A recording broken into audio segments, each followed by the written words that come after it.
Ngayong araw no basic PMS tayo ng nitong Revo na 7K engine no. So na to, dati na nating customer to no. Minessage niya tayo kanina. Sabi niya papa basic PMS niya raw yung Revo kasi babiyahe raw sila ng Baguio this week no, mga klinika. So ayun, kaya pinikap ko sa kanila itong Revong to. Actually dati na natin ginawa to no. Ito yung ni-refresh natin yung engine dati no, mga klinika. So ayun, nag-request yung si Bossing na papa basic PMS siya bago sila umakyat ng Baguio no. So yun, shoutout sa iyo Boss Harold no. Then gagawin natin dito ngayon mga klinika, change oil tayo. Change oil and then palit ng oil filter, throttle body cleaning tayo no, and then spark plug cleaning tayo ng spark plug, and then yung mga fluids niya no, mga klinika, check lahat ng fluids, then linis tayo ng preno no, mga klinika, front rear no. So para pag biyahe nila ng Baguio, kondisyon na kondisyon yung sasakyan no, mga klinika. And then yung mga minor issue, may katulad ng mga ganito, yung mga maluluwag no. So i-secure natin yan no. Kasi yung mga plastic bracket niya no, mga basag na kasi mga klinika. So gagawa na natin ng paraan niya no. Malulutong na kasi siya no.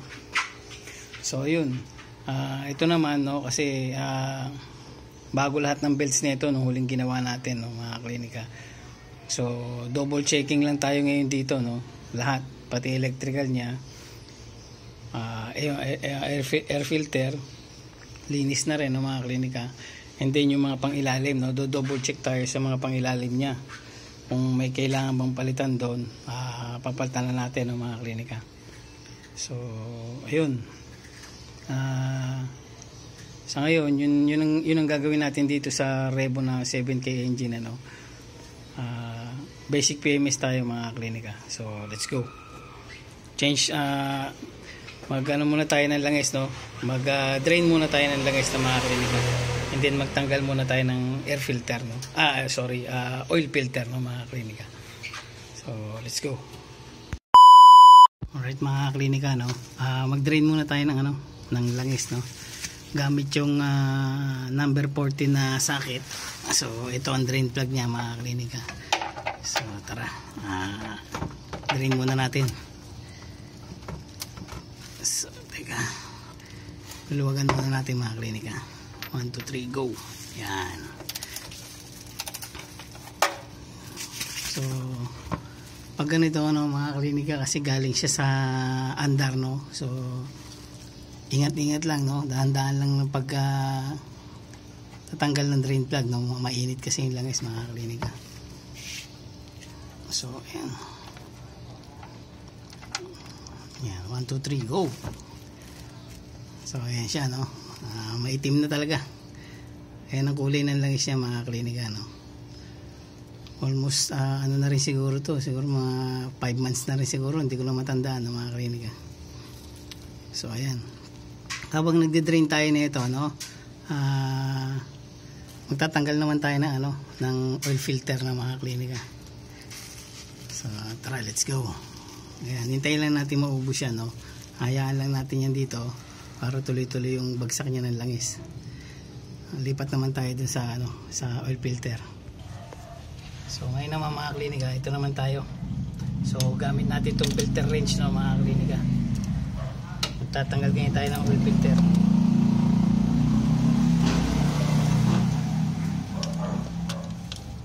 Hirap talaga pag isang kamay lang gumagana, hindi natin may socket na ayos. So ayan na. Let's go.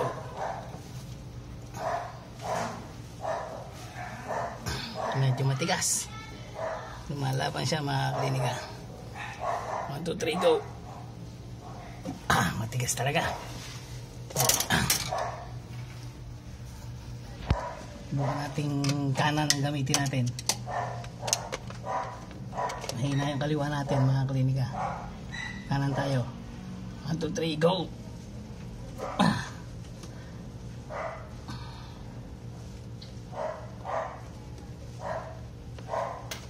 Matigas talaga, no? Wait lang, patayin natin ang tools natin. So ito mga klinika, ginamit natin ngayon filter wrench, no? Ayaw kasi nung isa, medyo matigas talaga. So ayan, medyo gumagalaw na siya. Ayan.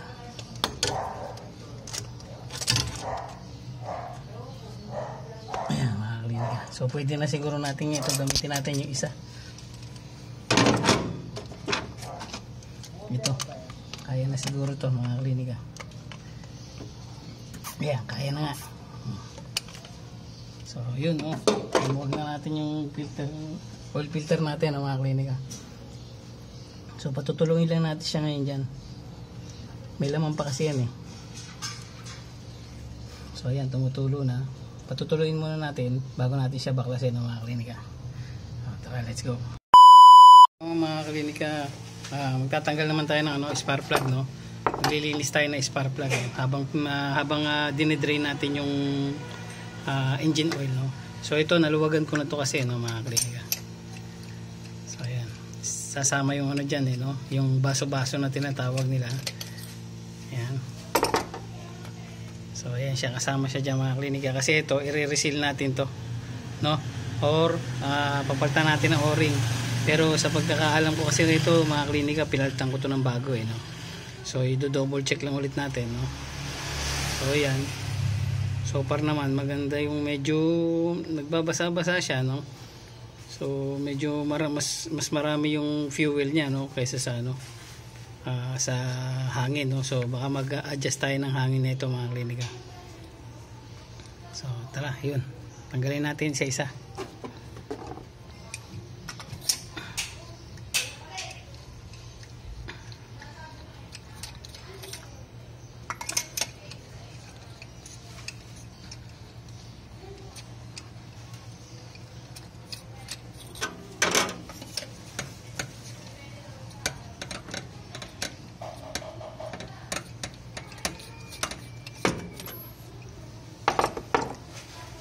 Doon nga pala mga klinika, no, sa nagtatanong ng conversion nito, kinonvert lang kasi namin to, no, sa aircon, no, kasi hindi na gumagana tong niya, tong servo niya rito sa ilalim, no. So ito kasi mga klinika, babaguhin ko to, no.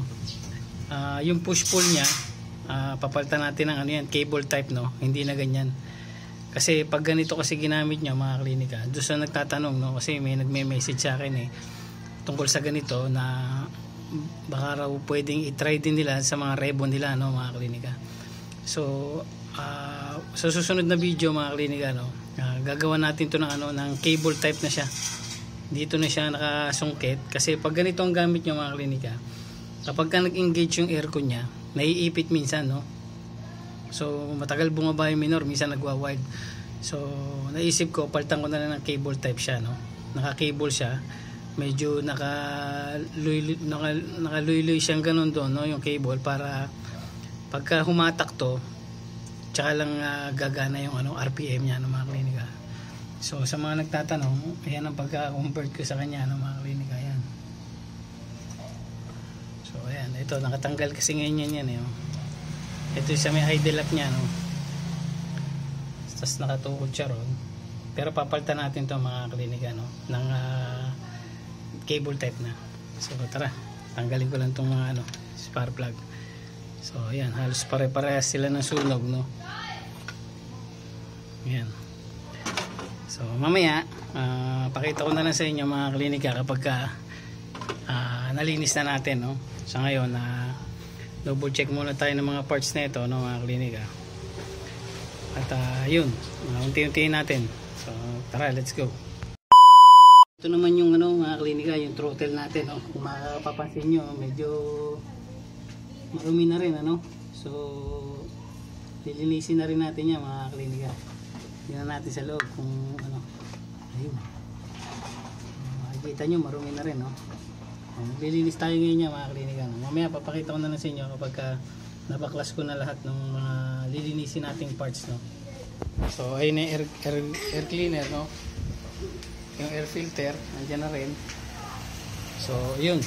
So, natanggal na natin yung spark plug. Na-drain na natin. Natanggal na yung oil filter. So, isa-isayin na lang natin yung mga lilinisin natin ito, mga klinika, no? Let's go. Alright, mga klinika, no? So, ito na yung mga binili nating gagamiting panglinis, no? Sa throttle, sa braking system ng mga klinika. So, ayan na siya lahat, no? Pag kinulang pa yan, bibili na lang ulit tayo, no, mga klinika. So, tara, pisahan na nating maglinis, no, mga klinika. Let's go. So, ito na mga klinika, no. Nalinis ko na itong 4 na spark plug, no. At itong spark plug hole nya, no, yung baso-baso na tinatawag nila, no, mga klinika. So, nalinis ko na rin itong throttle body, no, mga klinika. So, ayan, no. Ngayon ang ginagawa natin, mga klinika, itong IACB, no. Kasi nung binuksan ko to, sobrang dumi. Hindi na stack up na siya, mga klinika. So ngayon binabaran ko siya ng WD-40, no. Kanina kasi talaga, mga klinika. So pasensya na kayo sa lagayan natin, no, kasi hindi pa nalilinis, no. Kanina pa yan, So binabaran ko siya ngayon ganyan. Ayan. So kanina talaga, mga klinika, ito hindi nagalaw to, stack up talaga siya. So ngayon umiikot na siya, kung makikita nyo yan, nagalaw na siya ngayon, no. And then ang gagawin natin, mga klinika, ito yung IACB nya. So subukan natin magpalit. So may mga pamalit tayo rito na denso. So ayan, no. Subukan natin magpalit ng mga klinika. Titignan natin kung may babalik natin yung idle nya, no, yung RPM nya pag nag aircon, no, na dapat tataas siya, no. So ngayon kasi yung conversion lang ng actuator ang ginawa natin, no. Pero ang original talaga niyan ito, no. Dapat to pag nag-aircon sila, ang mangyayari, babagsak ng konti and then tataas. Bababa muna and then tataas na ganoon ang minor niya, no, mga klinika. So yun, no. Mamaya pagsasabay-sabay na natin, no, unahin muna natin yung spark plug and then itong throttle, no. And then magpapalit tayo ng IACB. And then bibili ako sa labas na itong oil filter, ng mga klinika. So itong air filter bago pa naman to, no, kapapalit ko lang nito, mga klinika. Bugahan na natin ang wala. Ayan ang delivery boy namin ng tubig. So yun, mga klinika, no, mamaya na lang ulit. Right, tapos na tayo, no. Kapitan natin ito, mga klinika. Tara, pero unahin muna natin itong mga spark plug at saka itong apat to. So lalagyan natin ito ng dito ng silicone, no, para hindi tumagos yung langis, mga klinika. So ayun, tapos ito bibili ako sa labas, no, bago natin salinan ng langis, no, mga klinika. So ayun, tara. Ito nabugahan ko na ng hangin ito, mga klinika.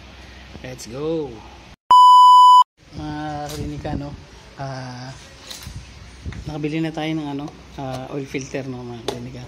And then bumili pa tayo ng isa pang carb cleaner kasi kinapos tayo rin sa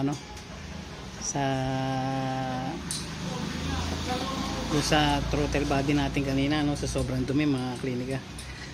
So ngayon ito na ikabit ko na yung bagong air filter, oil filter, no, mga klinika, sorry, oil filter Bic 106 yan. And then ngayon magsasali na tayo ng 4 liters na synthetic oil, no, mga klinika. So tara, let's go.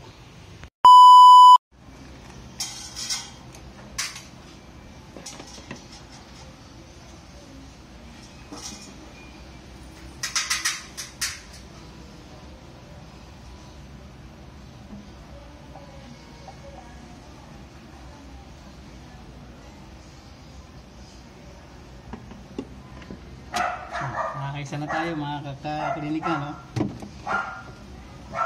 May ngayong aso namin. Ay, aso ng kapitbahay para. So, pangalawa na to mga kaklinika.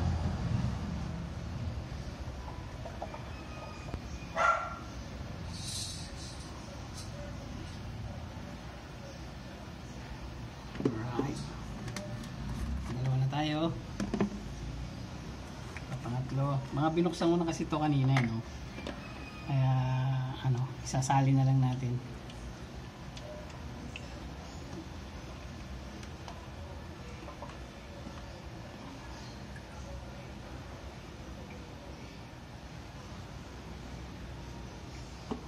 So, pangatlo, mga klinika. Ang langis nga pala natin, Shell Rimula light duty na low ash na tinatawag nila, 10W40, no? And then synthetic technology. Shell, bigyan naman.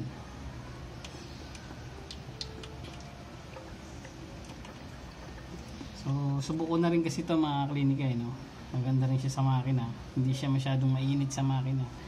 Kaya ito ang nire-recommend ko doon sa ibang mga customer natin. So dito kay Boss Harold, yan ang nire-recommend ko talaga kasi hindi siya mainit sa makina, hindi siya ganun, hindi ganun kainit yung nagiging response niya sa makina mga klinika. So, maganda rin siya, maganda.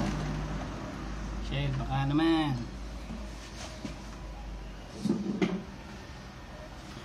So ayan na. So tayo dito mga klinika, no? I-level na natin, no? Titingnan natin sa dipstick. Tingnan natin sa dipstick kung okay ba yung langis natin.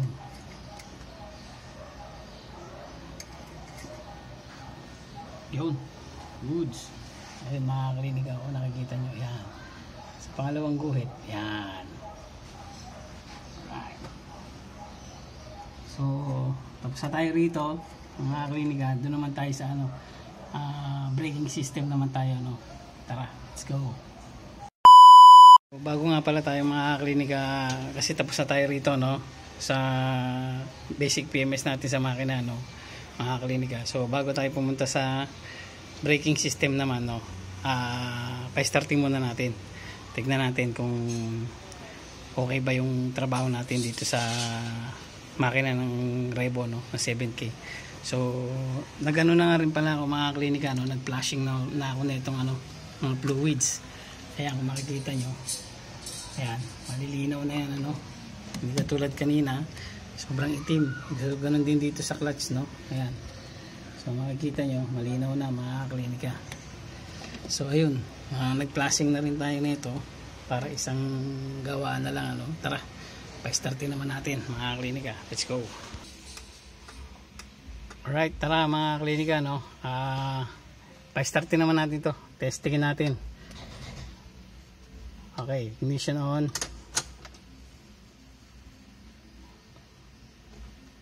So ayan, malamig pa yung mga klinika, no. Start. Yun. Baba yung niya,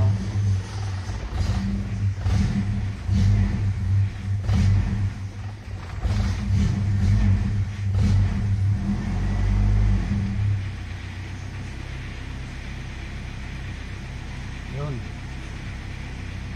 So ayun mga klinika, no. Okay na siya, no, kasi naglinis tayo ng throttle, no, bagong linis yung throttle, yung ACB, yung spark plug, no. Nag-change oil tayo, palit tayo ng oil filter, nag-flashing tayo ng mga fluids, no. Check tayo ng mga electricals, ng mga belts, ng mga lights, no, mga kaklinika. And then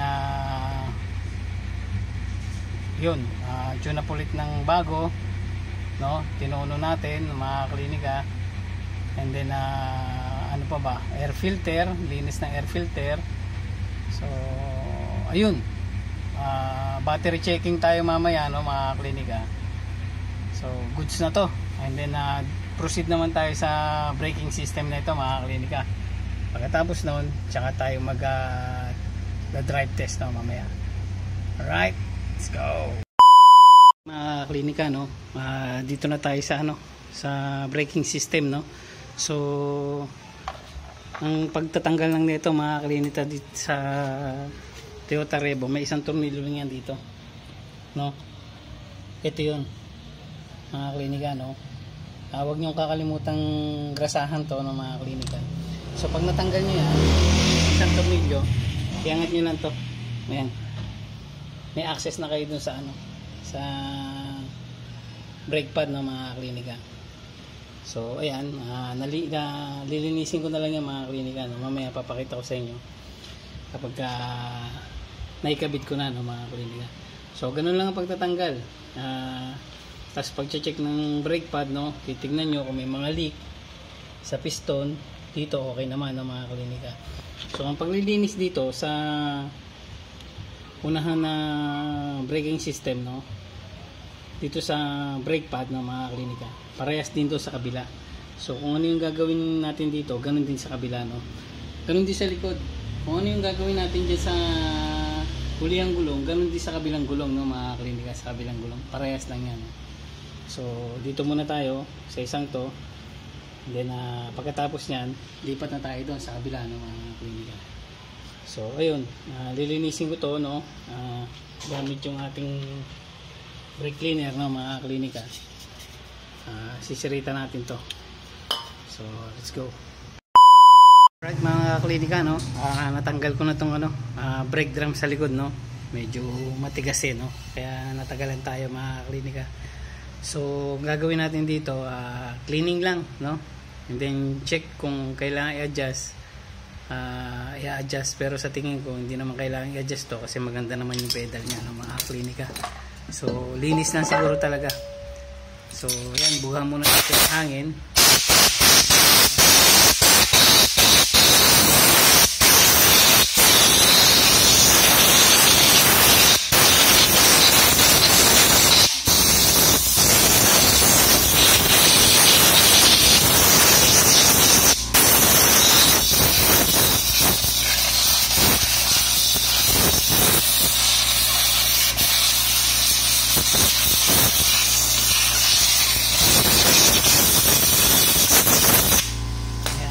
Tapos mga klinika, no, bugahan muna natin ang brake cleaner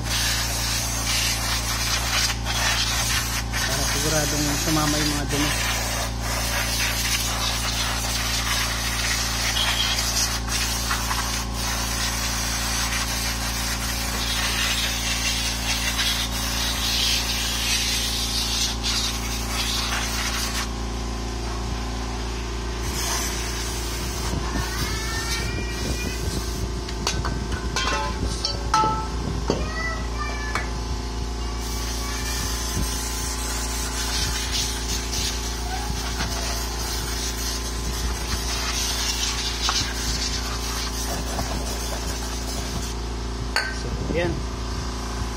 Yan mga klinika, no, patuyuin lang natin ng konti, tapos bugahan ulit natin ng hangin, no, tapos punasan natin ng basahan.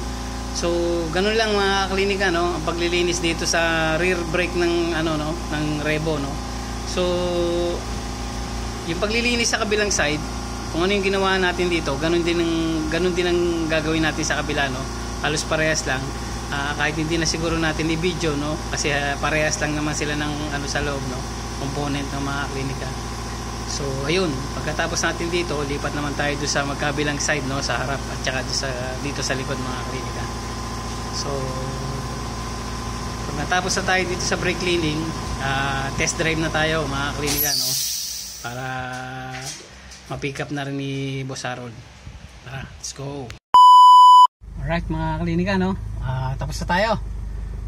Test drive na lang tayo. Tara, let's go. Medyo napagod. Pagod. So, ayan oh.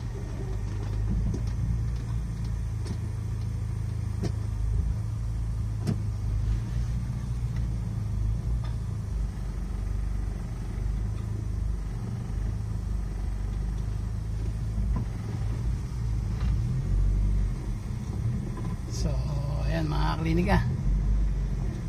Tara, let's go.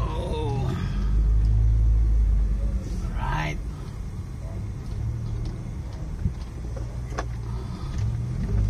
pwede ng Pambagyo. So yun, muli maraming salamat, no, mga klinika, sa suporta nyo, no, sa Klinika Motorista Garage. Like, share, and subscribe lagi, no, mga klinika. And hit nyo na rin yung notification bell para lagi tayong updated sa mga bagong video pa, no, na upload natin, mga klinika. So muli maraming salamat. At sobrang pagod tayo ngayon, mga klinika, no. Salamat sa inyo lahat, and God bless us all. Yo! Pwede nang pick upin to ni Boss Harold. Let's go!